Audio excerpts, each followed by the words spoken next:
Sean. Mike? What is this, a crossover episode?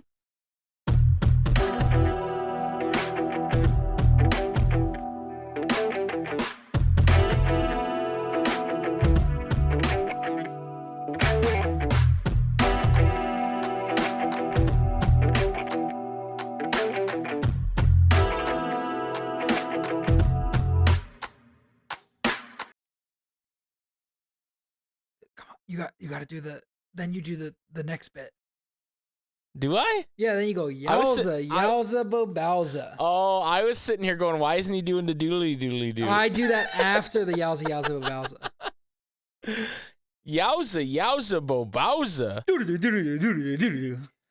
That's right, ladies and gentlemen. We are back for season 4 of What Is This? A crossover episode, a Bojack Horseman podcast. Look at us. Starring the Squid Boys. I'm Mike. I'm Sean, by the way. And we are the Squid Boys. And we took a small detour for our other podcast, Squid Pro Quo, to talk about Squid Game Season 2. Part 1. Put that one in quotes. Part 1. But yeah, can't go talk check that about out it. if you guys haven't. We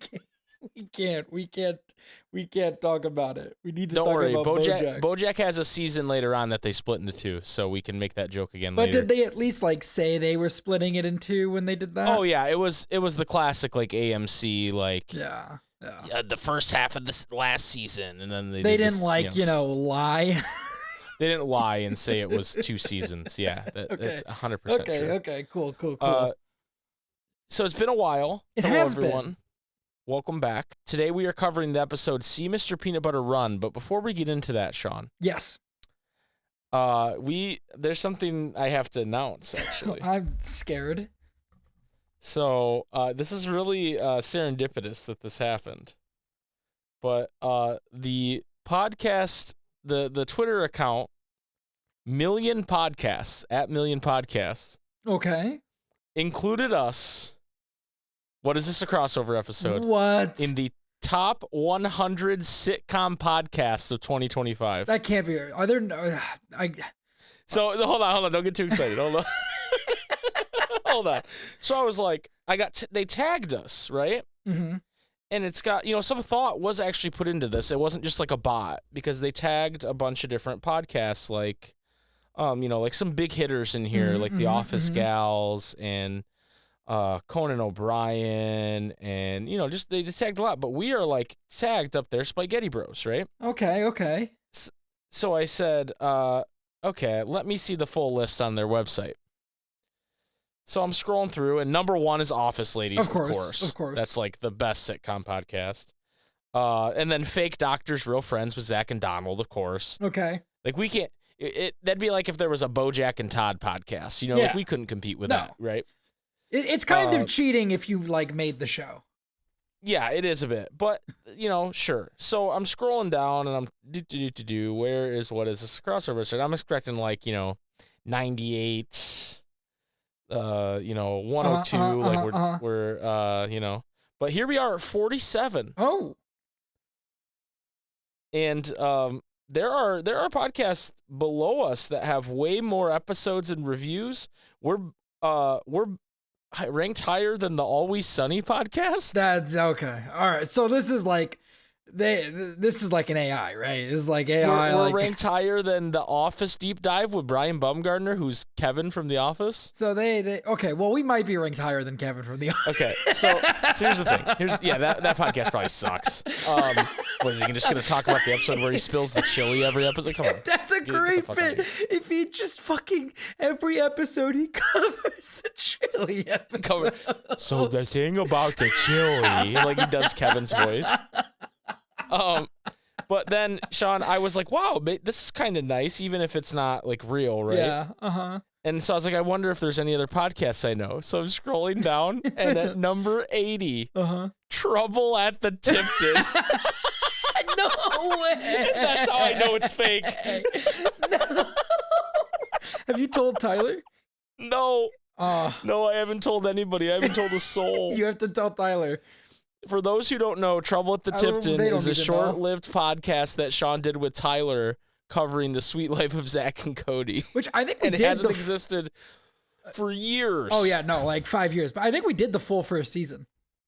Yeah, hey, so that you guys made it in at number 80. So do you know how hard it is to talk about the sweet life of Zach and Cody for more than 20 minutes?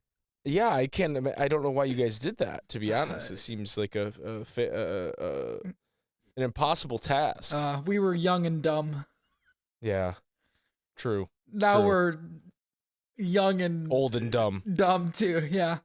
I have another thing I want to talk about before we get into the episode, because I can't remember if we've talked about this already on this podcast, but this is like somewhat recent news in that it came out in the last 6 months. But the creator of Bojack is doing another show with Netflix.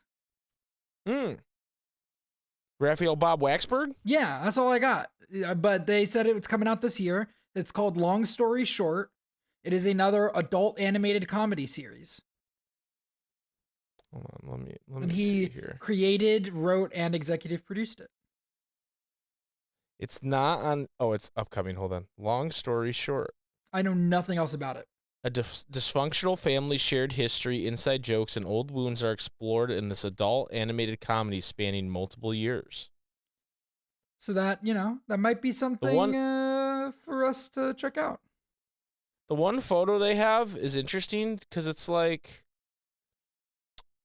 kind of like Bojack animation style, but it's just different. Like it's more artsy, I feel like. Lisa Hannawalt is supervising producer and will design the original art for the series. Well, she was, I believe, I don't know if she was the lead on Bojack, but she was definitely involved in Bojack. Interesting. Okay. They were Yeah, so she's definitely a Bojack name. I mean, this might be something we might have to check out when it comes out this year.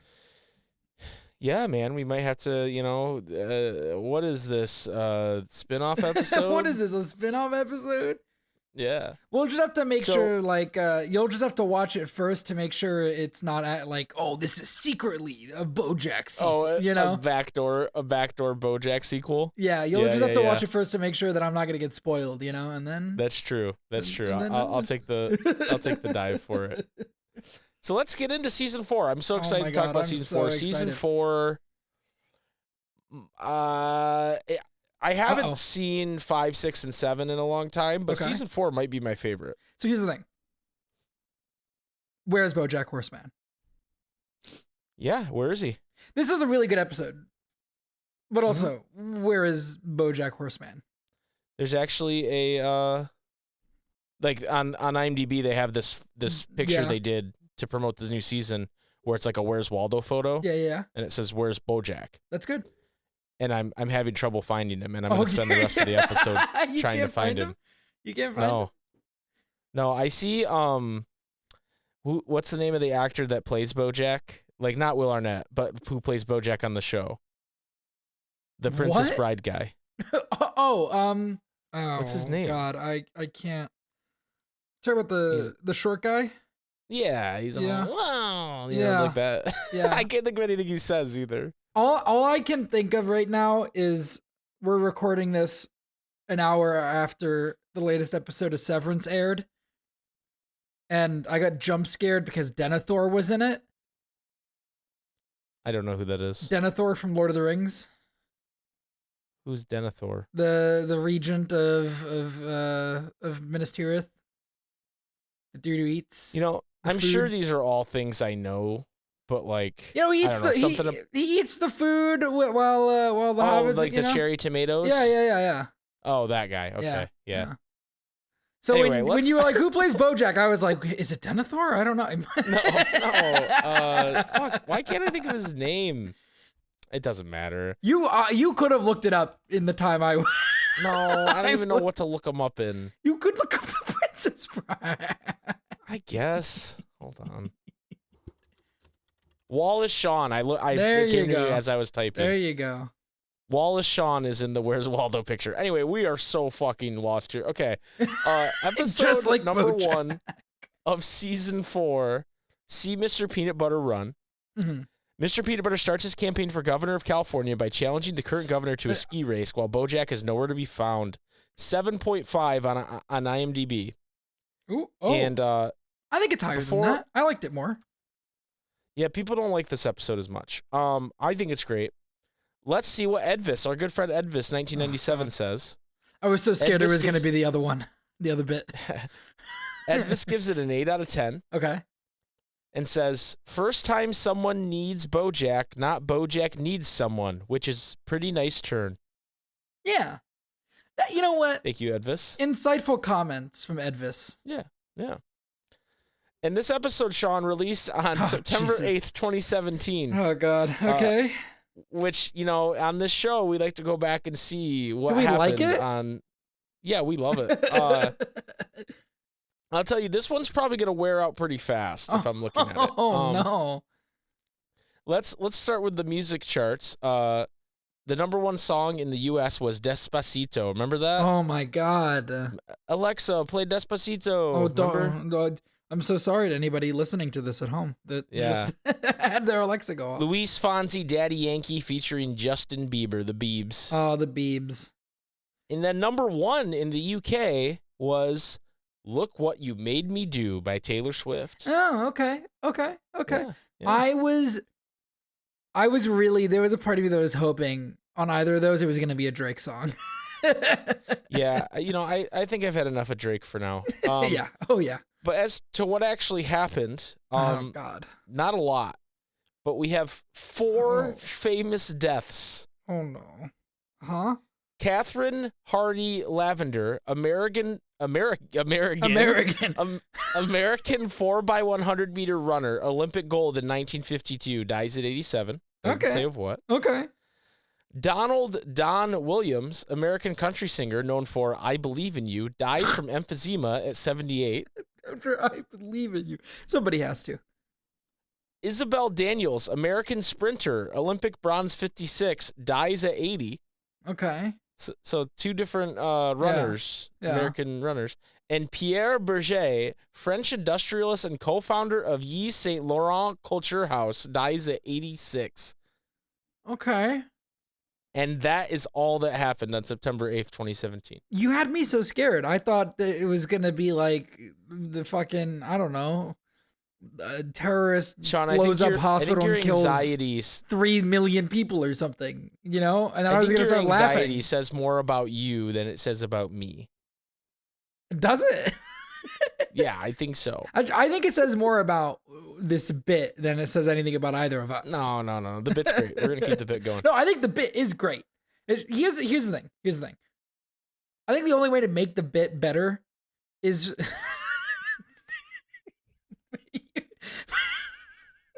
for you to like intentionally search out just horrible dates.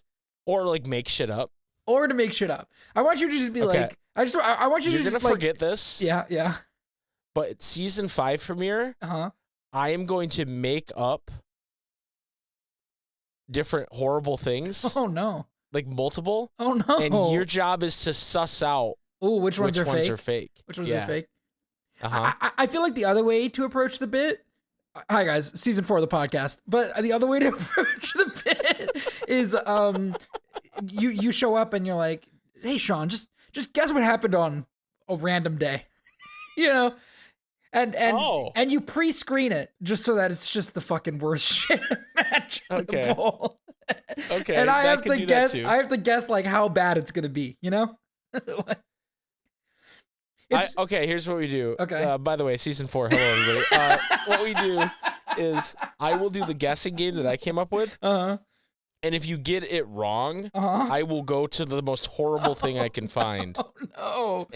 And have to read it to you. Oh no! All right, it's settled. That's what we're doing. Oh, I'm scared. See Mr. Peanut Butter Run, Sean. What did you think of this episode? 15 minutes in, by the way. 15 minutes in, by the way. It's season 4, by the way. I think I watched this in October of 2024, and it felt relevant.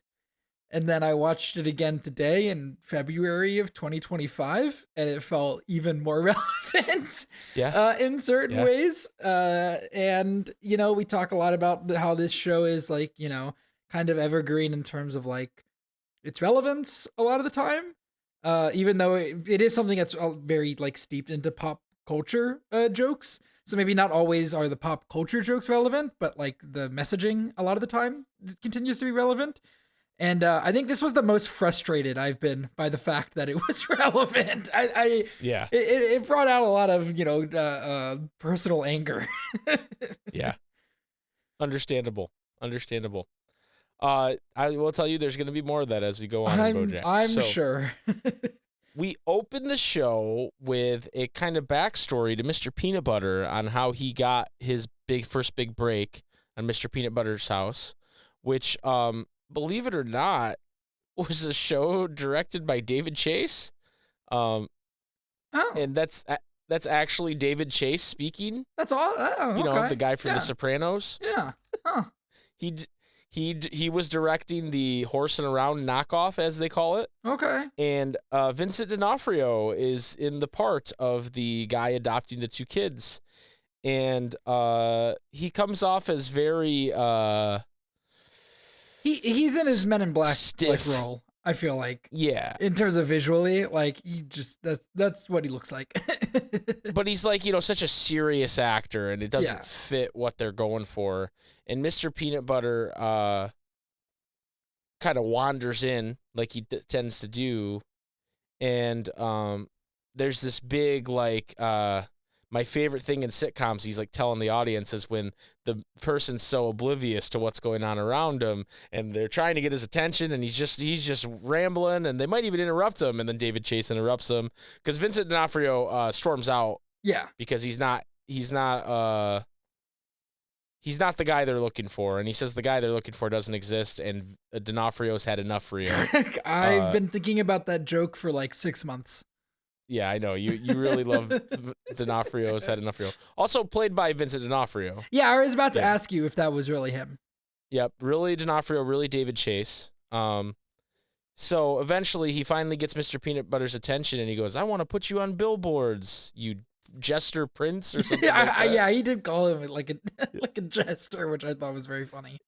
And he goes, "Doggy, what now?" Yeah. And that's, the cold open is kind of how Mr. Peanutbutter got his start, how he's kind of just always fell into things. And that's a bit important for later. I never really considered, like, oh, I wonder how Mr. Peanutbutter got his start. But, like, as soon as I saw the cold open, I was like, yeah, that's about right. Yeah. Yeah, he just kind of fell into it, as you would imagine. Something to note for the intro here in season 4 is typically, you go into Bojack's house and there's people hanging around. Yes. There is no one there in the intro. They do show up for the party later. Yes. But there's no, like, typically Diane or Wanda in previous seasons or Todd, but no one's there this time around. It's almost like he's at his lowest. Yeah. Oh, boy. And also not in this episode at all. This is the only... At least so far, it's the only episode that Bojack is not in. Yeah, I don't know how many times you could pull that off. Yeah. It works very well here, I think. And frankly, I said up to this point, but that's because I don't remember if there's another one, and I'm thinking there's not if I don't remember. So, Mr. Peanutbutter's running for governor of California. Governor. And the way this episode's kind of set up is multiple times it's Diane leaving a voicemail for Bojack to kind of tell him what's going on. Yeah. And she kind of updates him. I like that. I think that's a good way to, like, to kind of catch audiences up and also, let us move. Like, we get to do a 3-month time jump, and it provides exposition without it, being unnatural, right? Yeah, Of course she would explain to him what's going on. Yeah. His house is a nut house as everybody's trying to they have to recall the governor first before he can run for governor. Yeah. And they need 5,000 signatures by a certain point. And so there's a bunch of people running around. Todd's one of them trying to get signatures. And Diane's okay with all this because she doesn't think it's going to happen. Yeah. But she can seem supportive and then it doesn't happen, and then everything's back to status quo for her. And I think like the campaign's being run by his ex-wife. Yes, and I think like which is important to note. An important like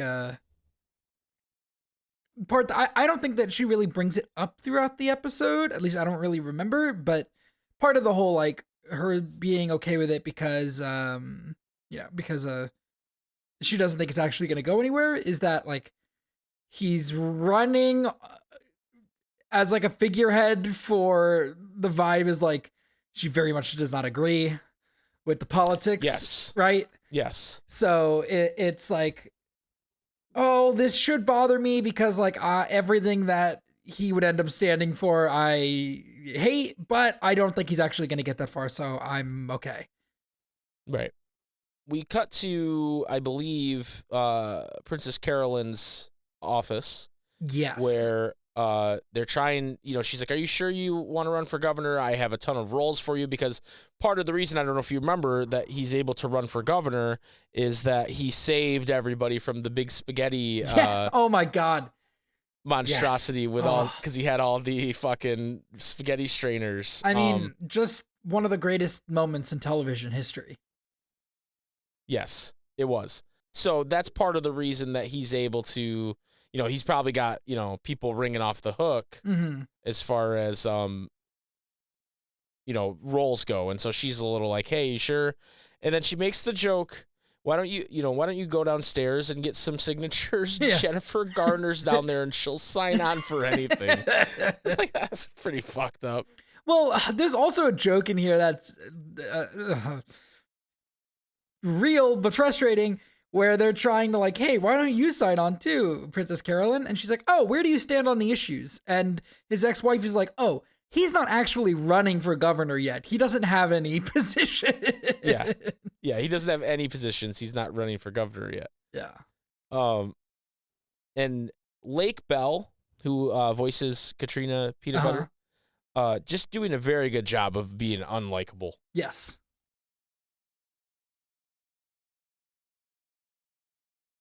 Princess Carolyn starts talking to Judah and is vomiting.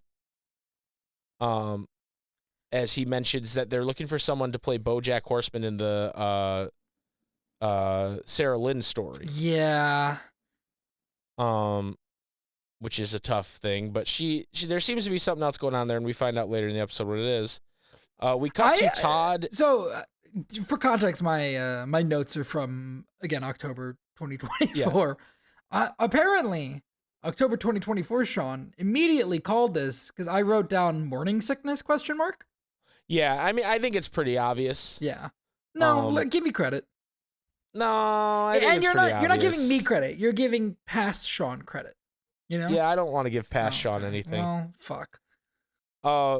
We cut to Todd and Emily at our typical diner. Yes. And he goes, you know what I'd do if I had $8 million? And she goes, tip it to the waitress. And he's like, no, I would start a company that makes remote controlled drones, but they have a seat on them, so it's a drone throne. And a running bit through the episode is like, it's not a drone if there's a seat on it. You know what? And let Todd live. Yeah. And then we get into a discussion about labels. Yeah. Also, I just want to note out that during all of this, Todd is eating a hamburger with ice cream on it. Yes, of course he is. Because she mentioned she's creating a dating app just for herself for firemen and a redheaded girl named Emily. And he's like, oh, you don't need an app. You can just hang out with me. And she goes, Todd, you're great. And he goes, that's a good end to a sentence. And she's like, but you're asexual. And he's like, well, wait, whoa, hold on. Why are you calling me that? I don't really like label. I'm not that, And she's like, well, you're not, attracted to me sexually. So I'm your friend and I support you, but that's like, the labels can be helpful. And he goes, I would label this conversation rough. Todd just with the fucking one-liners, dude, just absolutely killing it. And then the waitress comes over with the bill, and she's like, "And this cow likes getting tipped." Yep. So then we cut to Diane leaving her next voicemail for Bojack, where we find out she took the job at Girl Crush. Yes. Which is Ralph's sister's publication. and she's kind of writing her articles aren't doing as well as like the fluffy outline of Chris Hemsworth penis articles are doing. But she kind of drives by Bojack's house and looks at it and says, you know, I hope wherever you are, you're doing okay. A lot of cutting in this episode, a lot of quick scenery changes, because it's kind of a lot of time's passing in this episode. I don't know that they do a great job of conveying how much time, but like time is supposed to be passing here. I think that's the the voicemails I think are doing that. And I think it's like, all right, let's catch everybody up with all of these characters, so it has to jump around a lot.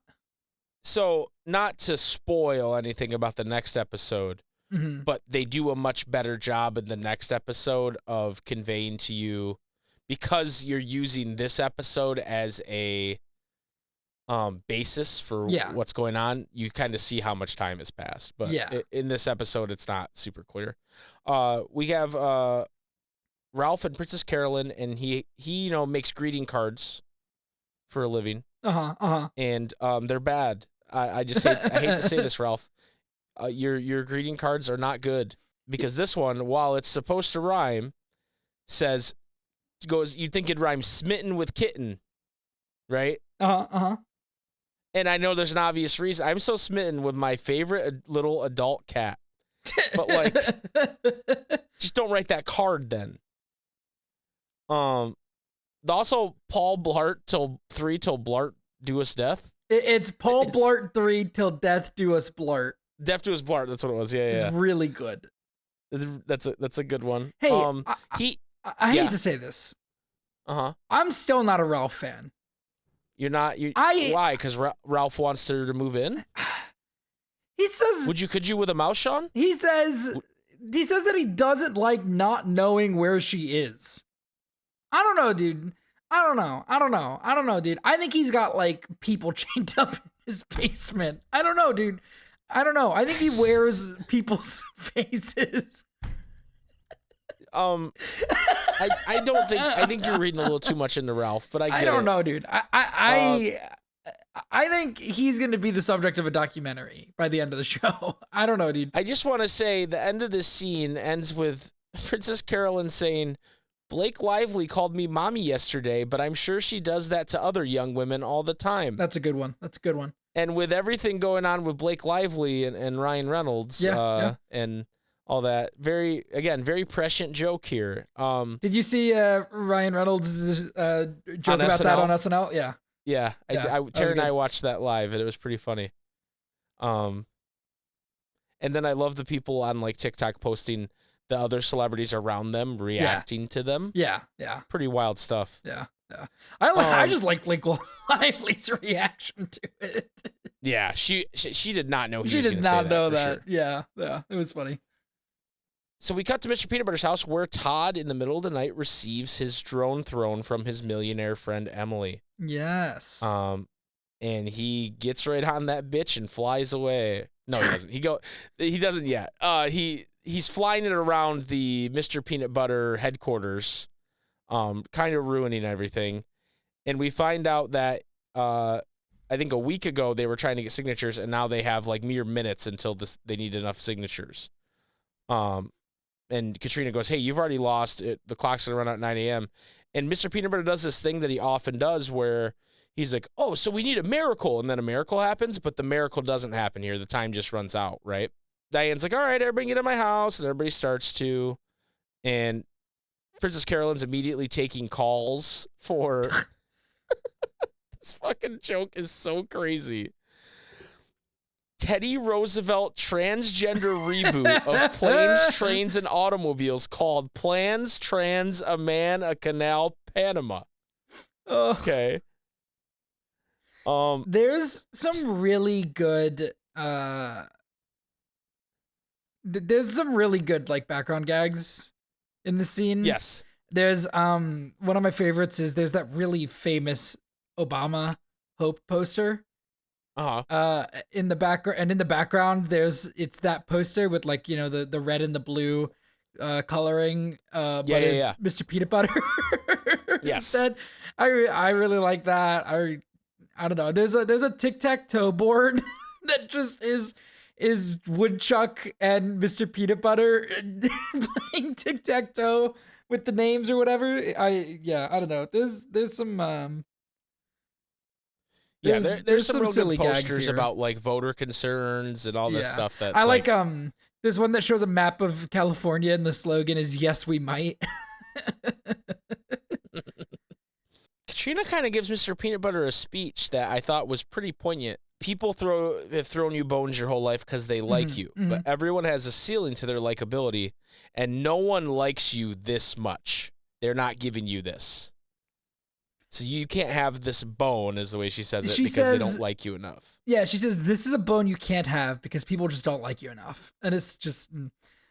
he has a line after this that I have no, I'm not going to say anything about this line, but I am going to say the line. And we can all sit and think on the line.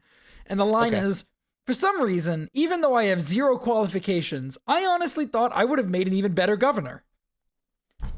No, we don't have to talk about that. But yeah, no, we don't have to. We can all just sit on that line. I think it's a good line. But then what happens to Diane's chagrin here is she accidentally motivates him to not give up. Yeah, never concede. Because she's like, now that there's no chance you're going to be running for governor, I think you would have made a great governor. I can.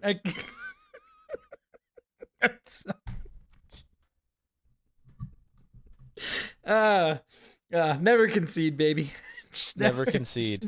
Just keep fucking pushing. See how far it takes you. Yeah, and just keep, even if you cross state lines, just never concede.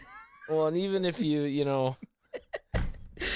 we're even both if you reaching lose the election, just march on the Capitol, like never concede. Never concede. Just never don't show up to the swearing in of the next president. I like how both of us were like, I could hear us both struggling to try to figure out how to make the January 6th joke like tastefully, and then you were just like, fuck it. No, just march the Capitol. Just infiltrate. So Mr. Peanutbutter gives a speech here talking about how his wife, Diane specifically, convinced him. He calls it a win. Instead of a no-win, it's a win situation. So here's so fucking stupid. I feel like, right? So Diane has this like reputation, right, for being a certain kind of person, right? And has been given a platform to share that viewpoint, and presumably that platform, while it isn't very popular, presumably there are some people that are like-minded that are, reading what she's writing. I expect at some point in the season, this whole speech of him going like, all of this is because of my my wife, Diane, like just the,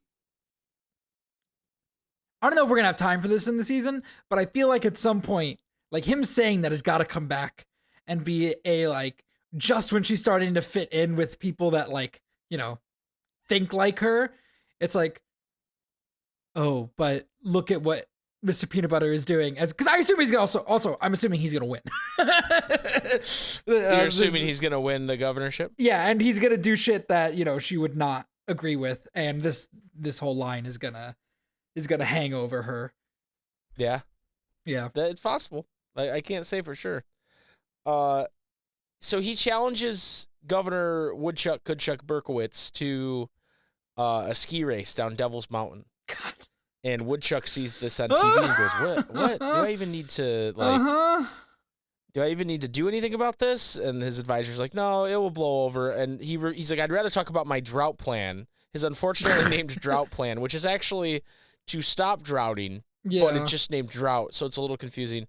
But then we cut to Mr. Peanutbutter on a Ryan Seacrest likes. I do also want to just point out really quick, Governor Woodchuck, Kudchuck Berkowitz, Captain Holt. Yes, Andre Braugher. Yep. The late great Andre Braugher. He's fantastic in the show. Yep. Later on, he calls his wife Madeline, which if you've watched Brooklyn Nine-Nine, that's his like nemesis. Yeah. I think that was a little Easter egg they did, because she's not an important character in this show, But on the talk show, Mr. Peanutbutter's like, hey, why won't he race me, And I like can't believe he won't race you, Mr. Peanutbutter. Like but this isn't an us-ocracy, it's a democracy, so let's ask them what they think. Jesus Christ. It's not frustrating. It's a comedy that has no basis in reality, and it's okay. I like the lower third, the Chiron for Mr. Peanutbutter says, Mr. Peanutbutter, actor / kinda running for governor? Yeah. We cut to a press conference from Woodchuck Kudshuck where the drought planets, drought relief optimization using geohydration technology. And he's like, to be clear, my drought plan is actually a drought relief plan. I can see how that would be confusing. And he goes, any other questions? And they're like, are you going to race Mr. Peanutbutter? He goes, are there any questions about the drought plan? So he's getting pretty frustrated. We cut to our good friend Tom Gumbo. Yep. And I actually wrote down all of the news ticker. Oh, I'm so glad because I wanted to talk about those. They're really good. Yeah. Hold on. Let me pull it up on my notes here. The first one is lobster mobster caught red-handed. Oh man, so good. Dangerous fugitive and highly acclaimed character actress Margot Martindale still lost at sea. Man bumps into woman. I can't wait for her to come back, dude. That's gonna be crazy. Yeah, we'll see. Man bumps into woman. Woman apologizes. Oh, jeez. Yep. Yeah. Monkey sees, monkey does. Very important. Classic one. A rising tide lifts all boats, claims oil lobbyist at climate change summit. It's a joke. It's a joke. It's a joke. It's a joke. Giraffe CEO breaks glass ceiling. Okay, that one's pretty good. And study finds news ticker headlines to be more distracting than informative. Is this season gonna break me? It might. It might. But Tom Gumbo Jumbo, he's talking about the ski race, and there's reasons why an election shouldn't be decided by a ski race, but aren't there also reasons why it should? For the sake of fairness, we've brought in two experts with opposite opinions who will now have equal time to just say those opinions because that's what news is.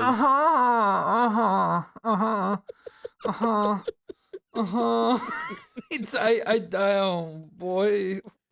Oh boy. Yeah, it is a very beautiful like representation of everything. In that cutting from, Woodchuck, Berkowitz, like actually like talking about policy and doing something to go ahead. To the news being like, okay, but what about that ski race though? It's like that. I don't know, man. We'll border the line of real a lot for a second. It's like people are always like, well, if they just talked about policy a little bit, that would be great. It's like they do talk about policy. You're just fucking like, that's just the news doesn't show it. Let me just put it like this, Sean. Woodchuck won't race me. He knows I'm a better skier. He's scared. He knows that I won't. Do you guys remember? That I won't concede, and I will beat him. Do you guys remember, like a year ago, during the debate before Biden dropped out, when they took a minute sidebar to argue about who was better at golf? Yeah. Oh yeah. It's 7 years ago. This show was predicting our future, Sean. Oh God. I want to go back to the sad horse, man. The rest of this is too real. Yeah. Don't worry, you're gonna get a big dose of the sad horse, man. But also, I know that's also gonna make me feel bad. I don't know that you're gonna like it much more. So anyway, we cut to some hilarity with Todd, who there's some dapperly dressed men with a giant bag of kettle corn, and Todd swoops in. Drone throne strikes again and steals the kettle corn. And then the one guy goes, you can't call it a drone if you're riding on it. Because that's just everybody's thing. But Todd drops the remote and it breaks. And he is hoisted by his own petard. The one petard he thought would never hoist him. Todd, I wish Todd would escape on that drone. So Todd deserves so much more. He does. We cut to Woodchuck reading the paper, and the headline in the Sacramento Honeybee is, Woodchuck continues to duck race issues, yellow-bellied governor. And it's the first line of the article says, how much slope could a woodchuck scope? Have we gotten an answer? Nope. God. And he's in bed with his wife, Madeline, and she's like, maybe it's time to make a statement. And he's like, this outlandish buffoonery is beneath the office of the governor. I can't defile the legacy of my predecessors who built the Golden Gate Bridge, irrigated the Central Valley, and played Mr. Freeze in a Batman movie. Okay, but you know what? He's really funny in that Batman movie. I've come around on it. Chill out. What killed the dinosaurs? The Ice Age. He knew exactly what he's doing in that movie. It's not like it's not a serious Mr. Freeze, but like fucking he's not trying to be. No. He's doing what he's always done. Yeah. The one-liners. Yeah. And they're good. I do like that Woodchuck's wife calls him Wood Charles. Yeah. That's funny. So he decides to address this and says, hey, this is undemocratic and unconstitutional. I will not be racing Mr. Peanutbutter. And someone's like, but what if they adjusted the Constitution to allow it? Would you? Jesus. And he's just like, it's similar to Diana earlier, who was like, there's no chance of this, but sure, you should never give up. And he's like, if that were to happen, then yes, I would race him. The background is really good. The paths to governorship, there's some silly ones, and there is one that is like ski race. Nope. But there are some funny ones where like, okay, if the governor goes into hibernation, then the lieutenant governor becomes governor. If the governor migrates, then the lieutenant governor becomes the governor. There apparently a lawful elk duel can decide the governorship. Yeah. Apparently, if there's a stampede, then a buffalo tribunal will decide the governorship. So there's some buffoonery, animal related buffoonery on there, but no ski racing. That's not allowed. No. Unless we can amend the Constitution, which Katrina immediately gets to work in a Schoolhouse Rock style way. I got really excited when I saw the bill. And then I just got mad. Yeah. So she's going to various senators and House members to sponsor the amendment, doubling farm subsidiaries in Inglewood. Babies. I have some constituents that want babies to be able to vape. Mm-hmm. And then the bridge to Hawaii. Yep. Which is just, how far away Hawaii is. Like, people don't realize how far away Hawaii is. I like how this is the thing that breaks you. Away. Well, it's just like, okay, babies shouldn't vape, right? Yeah. And, like, farms in Inglewood, California is ridiculous. Yeah. But, like, this would literally be the most expensive project in the history of the earth. Yeah, yeah. Building a bridge to Hawaii from California. It also, unfortunately, feels like the most likely of those that I am to see on the news as being something being voted on. The people of California, they want to drive to Hawaii. It's unfair. We're not letting them, so we're going to build a bridge, and we're going to use Mexico money to pay for it. We're going to build a bridge to Hawaii. You're going to be able to drive over there. You're going to be able to go and go to one of those luau's where they put the apple in the pig's mouth. Delicious. and then they fucking name it. I love California Amendment. Just fucking nothing to do. Nothing to fucking do with it. It's just the most fucking propaganda bullshit. Just fucking the I Love California bill passed today, and you're fucking like, oh, that sounds like a nice bill, know? And inside it's like, we're gonna spend $3 billion fucking dropping drone strikes on the children of some Middle Eastern company or country, It's like, but the news is just like, oh yeah, it's the I Love California Amendment. Isn't that so nice? And inside it's like, if you go into debt legally, somebody can own you, just like just like the most insane shit inside of it. My favorite shot of the episode is cutting from the bill being ratified and the bill going, that tickles, to Woodchuck leaning on the fucking thing, just like, are you fucking kidding me? So funny. It's animated so funnily. So he's back at his press conference, and he's like, I guess I'm racing Mr. Peanutbutter because of the exorbitantly expensive and astonishingly titled I Love California Amendment is now law. So he accepts the race, and we cut to Mr. Peanutbutter's living room, because we find out that Woodchuck is actually an excellent skier when he went to college at Dartmouth. Yeah. But he's like, I'm just astounded that this is something that matters, but I am actually an excellent skier. And we cut to the living room, and Mr. Peanutbutter's like, man, if only I ever learned how to ski. And Diane and Katrina are fucking astonished. I don't know why they're surprised. She's like, you don't ski? He goes, never really got into it, no. I didn't think I would get this far. Just the most hilarious Mr. Peanutbutter turn. Also, every time I've watched this episode, and I to be clear, I'm going through the episode as we talk about it. Yeah. Every time I've watched this episode, I was like, man, it's kind of weird they have like a bowl of green apples on the table, but they're tennis balls. And this whole time I was like, yeah, green apples, cool. Oh no, they are tennis balls. They are tennis balls because you just put tennis balls on your table. Can I confide in you something? Yeah. This next bit, they have a way to deal with this. The fact that he doesn't know how to ski. I don't know. Well, no, they don't. They don't have a good plan, but they've got a plan. It's not gonna work. But I don't know that this bit needed to be in the episode.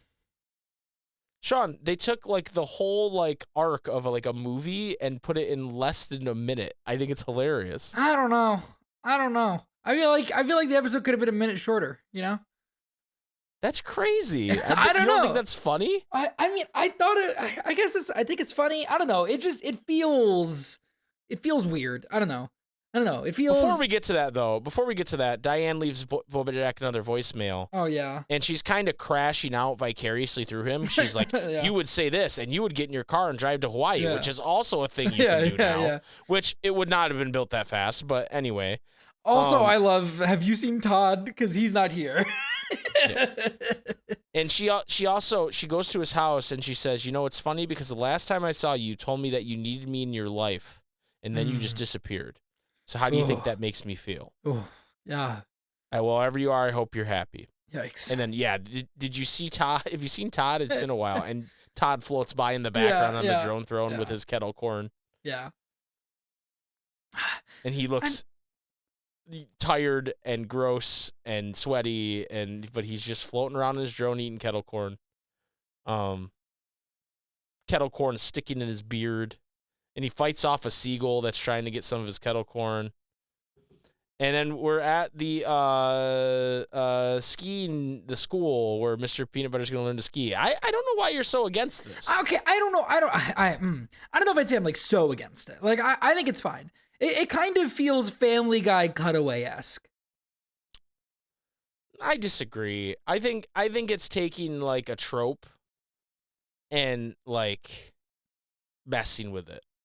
Yeah, I see what they're aiming for. I don't know that does that. I think Family Guy just goes, "Hey Lois, remember that time I learned how to ski?" And then he's like, and then they show him skiing. Then that's what Family Guy is. It's better than it. It's better than Family Guy cutaway for sure. But I don't know. I can see what they're going for with this. I don't know that it totally works for me. You don't like the caterpillar guy? He's fine. I don't know. What if I told you that? Okay, no, you know what? I'm not going to say that yet. We'll wait. Okay, so basically, they go through this quick he learns to ski in like 5 minutes, and the guy it's like starts a Robin going to Williams the cocoon. movie, you know? Yeah, and like Good Will Hunting ass fucking, you know. And he goes, the most important thing on a ski is to bend. And he's gonna say bend your knees. Yeah. But Mr. Peter goes, "Who's Ben?" Yeah, that's a good punchline at the end. And then we cut to the coverage of the race. So it happens really fast. I actually enjoyed that they didn't because you think they're gonna do this whole thing where they're like, Mr. Peanut Butter's learning to ski to like, you're the best or something. You know what I mean? But instead they just like go, hey, this thing happens in like 30 seconds to a minute and we're done with it. And we're already at the race, which I think is great. I do like that. No, you hate it, and it's okay. I do think they could just cut that whole fucking thing, and the episode would be no different. They could cut the whole episode, Sean. I don't want them to cut the whole episode, though. I like the whole episode. They could. I guess they could. So the race starts. They're gonna cut the whole episode. Music. The radical left. They want to cut the whole episode. All right. The music that's playing during the ski race is hilarious. It's like really like cartoony. Yeah. And this is basically like a Looney Tunes bit. It's really good. It's really good. While it's happening, Princess Carolyn and Ralph are watching, and she makes him a card that says, "I'd like to move in." And he's like, "Oh, what made you change your mind?" And she's like, "Well, I was pregnant and now I'm not," meaning she had a miscarriage. Yeah. And he's like, "Oh, I have a card for that. Life isn't fairage." It's like, Ralph, your cards are the worst cards. That's the kind of card that somebody that keeps people locked up in his basement would write. I don't know, man. I think you're being racist towards mice. I fucking hate mice. Yeah. So she's like, "Hey, I didn't want you to be stuck with me because we accidentally got pregnant." And he goes, "Well, why don't we get pregnant on purpose?" And she's like, "What?" And so their relationship is moving forward, which is a nice change for her. I can't wait to see how this goes terribly wrong. Yeah. Well, his reasonings for having a baby are, we love each other and we like having sex together and we're really good at having sex together, and also you'd be a great mom. Only one of those things have to do with raising a kid. Well, when you wear people's faces as masks for an hour every night, you don't really have the best logical thinking. Okay, fair enough. Ski race, Woodchuck is in the lead by a lot. He's killing it. He's like into it too. He's like, "Oh yeah, he won by a lot." Yeah. Todd goes by in his drone throne and drops the kettle corn bag onto Mr. Peanut Butter, and he looks to see and falls out of the drone throne and has skis fashioned himself out of a picnic table. And he finishes the race first, beating Woodchuck by just a tiny bit, which we don't think matters until we realize that we're living in this insane world where that matters, and Todd gets sworn in to be the governor of California.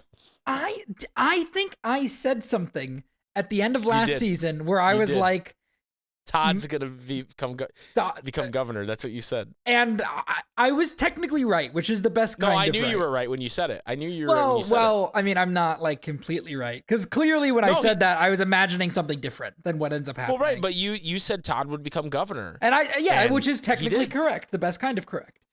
Yeah. The spirit of what I was saying was not correct. Right. And he immediately resigns because he's like, "I didn't want to be governor." And Woodchuck's like, "So I'm governor again, right?" And they're like, "No, this is a serious thing. This is the law. This isn't silly. We have to have a new election." I think they should kill everybody there. I think they should just kill everybody there. Just execute them all. Yeah, I don't know about that. I don't think you should say that. I really don't think you should say that. Mr. Peanut Butter gives this speech that is like, this is what he's good at, right? Is like being quick on his feet and coming up with something. And he kind of like puts some stuff on Woodchuck here that's not necessarily fair to him. But he's like, "Of course Woodchuck was going to beat me. He went to Dartmouth. And so where's the regular schmo candidate like me?" Well, and you're like, "Oh no." Well, he also in that fucking speech is like, "I didn't go to Dartmouth. I just went to, normal Northwestern." And it cuts away to, Woodchuck being like, "Is he serious or not?" Because Northwestern is also a fucking like it's a pretty prestigious school, prestigious school. He thinks I'm just gonna stay and roll over? I say California's tired of rolling over. And when this happens, Sean, when he says that, he's on his knees and the camera pans up, and in the background, the fucking butterfly caterpillar man flies by. That's crazy. Do you like it better now? I do. He like flies by and he like says something. I don't know what he says, but he's like, ooh, as he flies by. All right, fair enough. All right. That's a good. I didn't notice him at first. That's a good payoff. Sean, you hate it. It's fine. And Diane's like, Diane, what now? Because she can see the crowd's getting behind him. Yeah. And Woodchuck tries to chime in, and he's like, I can't hear you. And they're chanting peanut butter. And this is not good for Woodchuck or Diane.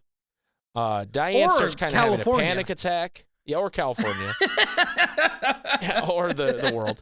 And she tries calling Bojack, and it's the only time we hear Bojack in the episode. It's his voicemail saying the voicemail box is full. Ooh, boy. And, yeah. So that's the end of the episode. A good episode. And it's a great episode. A 7.5, according to... yeah, I think it's like an 8 to me. Yeah, I'd like it. I mean, you didn't... Maybe it's a 7.5 because you didn't like the bit with the skiing. I think it'd be an 8.5 if it didn't have that. Oh, okay. That's fair. You know? That's fair.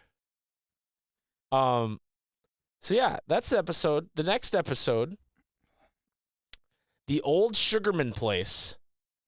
9.4 out of 10. Oh boy. Bojack goes off the grid and winds up at his grandparents' dilapidated home in Michigan, where he reflects on his family legacy and befriends another soul haunted by the past. Sean, this might be my favorite episode of BoJack Horseman. I am so excited. It's really good.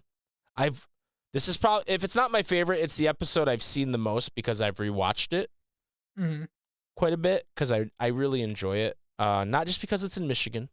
Okay. Not just because. But that's part of it. That's part of it. You know, I'm a Michigan boy. Yeah, that's okay. And this episode, I mean, the whole theme of this season kind of comes into play with this episode, or comes into frame with the episode. Okay. And in my opinion, this just goes on a run of bangers after this. Like, oh man. I'm scrolling through the episodes right now. Episodes 1 or 2 through 7 are incredible. Episode 8's okay. But then it comes back again, and just 9, 10, 11, 12 are... I see that episode 10 doesn't have any capital letters in its name. It doesn't? Which, yeah, I don't know. Sometimes whenever it's just like, this title is just fucking full lowercase... I get scared. I'm like, oh god. I'll tell you that episode is good, but it's not one I think about when I think about the season. Okay. At least not as much as episode 11 or 12. Yeah. Or episode 9 even. Episode 9's really good. I can't wait. Yeah.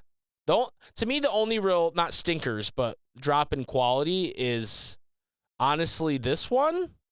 And then episode 8. Those are the two weakest of the season. So if you like this episode, you're into maybe episode 4. People don't like episode 4, but I think it's funny. Okay. But yeah, this next episode, I'm excited, man. I wish we could watch it and record it right now, to be honest with you. It's that good. If I was sitting here and I was like, man, I really want to just watch that episode, but I have to work in the morning. Unfortunate. Maybe in Mr. Peanutbutter's California, you won't have to work anymore. God, you know what? That might get me to vote for him. Anyway, we didn't do the categories. We do have categories. I jumped ahead of ourselves. You did. Myself. I apologize. You did. What are the categories again? They are a favorite animal-based joke. I didn't think about that. Let me think. You go first. I also didn't think about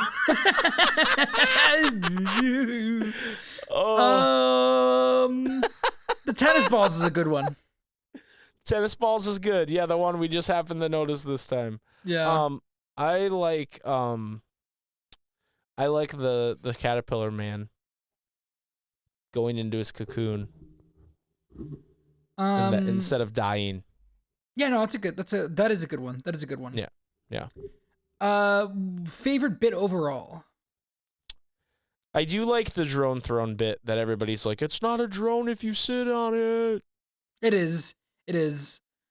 I think my favorite bit is, I think just like Woodchuck's like growing exasperation with everything. Yes, like that's a good one too, because like I said, my favorite shot of the episode is cutting back to him after the bill is ratified. Yeah. He's just so beside himself. And then what's your favorite quote? I'm gonna say I really like the quick speech that Katrina gives Mr. Peanutbutter about, there's a ceiling to your likability and people aren't willing to throw you this one. They don't like you that much. I think I really like I think my favorite quote is for the sake of fairness, we brought in 2 experts with opposite opinions who will now have equal time to just say those opinions because that's what the news is. Yeah, absolutely. That's a good quote.